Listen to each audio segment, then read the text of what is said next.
pritje edhe për zemërt edhe me diell. Një klub i themeluar në vitin 1932 dhe i cili në historinë e vet më të re që mbajmë mend të gjithë ka dhënë hyje të futbollit sikurse Fadil Vogri dhe Fabzi Roma, andaj edhe në mbështetjen që bëjmë për Juve është një pjesë e vogël e borxhit të madh që kemi ndaj jush. Faleminderit për frymëzimin që ja u bëni talenteve të reja që të luajnë futboll, sepse kur ju shohin Juve, provojnë edhe të tjerë. Dhe në këtë stadium jemi të interesuar që gjithçka të përfundoj sa më shpejt. Kanë nisur punimet në vjeshtën e vitit 2023 me afat prej 26 muajsh, kështu që tash është në përfundim e sipër. Kanë ngelur një pjesë e pak të punës, ato kryesoret e më të mëdha tashmë janë përmbyllur dhe me një vlerë të gjithë mbarshme të kontratës prej rreth 955.000 euro, kanë ngelur për pagesë edhe rreth 200.000 euro.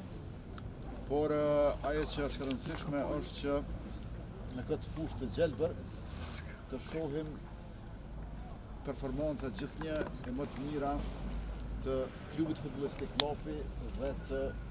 futbollit ton në përgjithësi. Ne do të jemi gjithmonë pranë Juve, natyrisht jo në fushë të gjelbërt, po në tribuna.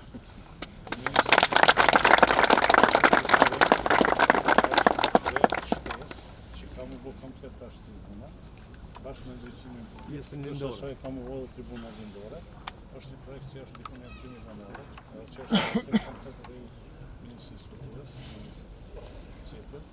edhe një platforme po finalizohet të punë komplet që lidhet në qytetin e Rromës. Atje kemi grupë me Indin. Edhe t'Indja. Ja kanë më shumë buduar.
Shumë gjilë marë, të djegë.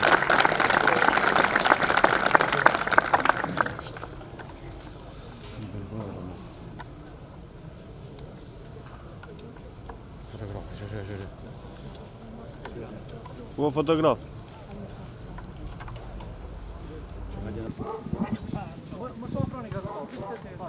Jemi këtu bashkë me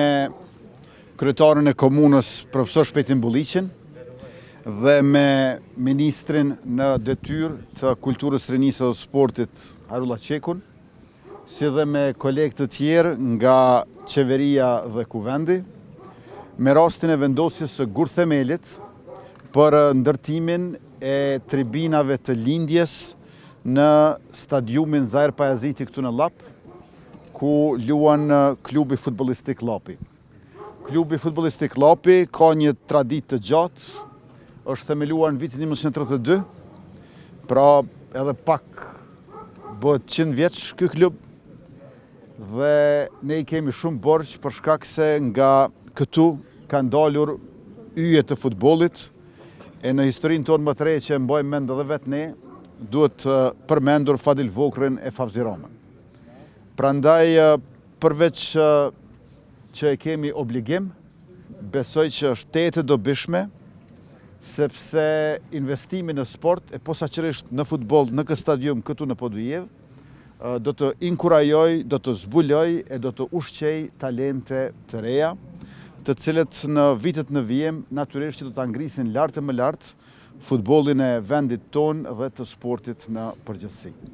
Siç mund ta shihni, këtu janë 3 tribinat, perëndim, veri dhe jug, dhe vendosja e gurthemelit për tribinat e lindjes praktikisht e kompleton këtë stadium, dhe kur i shtojmë edhe kulmet e ulura që do të jenë rreth rrotull,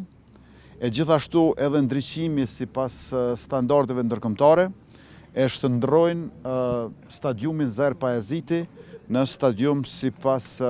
kritereve të UEFA-s, e që natyrisht do të jetë një shtys më shumë për suksese edhe më të mëdha. Gëzuar e urime klubit futbollistik Llapi dhe të gjithë llapianëve e dashamirësve të futbollit e të sportit. Kënaqësi e veçantë që sot bashkë me kryeministrin, zotin Kurti, ministrin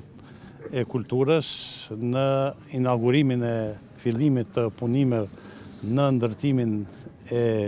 pjesës lindore të stadiumit të qytetit, cilin e shfrytëzon klubi futbollistik Llapi, këtu në Podujev, një projekt i cili faktikisht po krijon mundësinë e finalizimit të gjithë punëve në këtë stadium, për arsye se tashmë do ta kemi edhe mbulojën në të gjitha anët e stadiumit, dhe është ndriçimi publik që faktikisht është me standardet UEFA-s dhe i plotëson gjitha kriteret e stadiumit të kategorisë 3, dhe besoj me këtë investim që duhet falenderoj në radhë parë kryeministrin Kurti, Ministrinë e Kulturës për financimin e këtij projekti, ne po i përmbyllëm punët e përgjithshme brenda stadiumit të qytetit Podujevës, dhe besoj shumë që tashmë edhe ata të cilët do të vinë i shiqojnë ndeshjet e klubit futbollistik Llapi,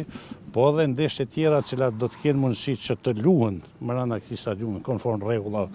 ndërkombëtare të UEFA-s dhe FIFA-s, besoj që do të kenë kushte jashtëzakonisht të përshtatshme. Faleminderit gjithë atyre të cilët janë angazhuar për me mujt që të fillojmë me realizimin e këtij projekti.